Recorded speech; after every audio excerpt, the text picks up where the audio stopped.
Majales to je oslava krás studentského života, takže oslava všeho toho studentského, ať už to je prostě pařby, učení, všeho toho, co je na tom krásné.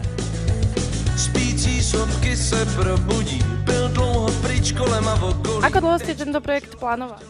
Tento projekt vlastne plánujeme od začiatku akademického roka so študentskou úniou a riešilo sa to vlastne v prosinci, už prvé kapely boli oslovené. Kto všetko sa zúčastnil dnes z prievodu? Tak boli tam naša Miss Akadémia tohto ročná, potom tam boli bubeníci z Prahy a takisto tam boli žongléri z umeleckej kapely alebo súboru, ktorý sme oslovili.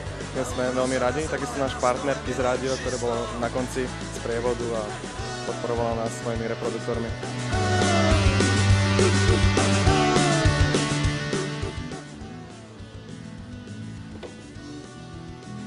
Zdravíme kráľa Majalesu. Aké sú tvoje prvé pocity na tróne? Vyprázdnil jsem se opravdu skvěle. A ako využiješ tvoje ceny? Čo si dostal?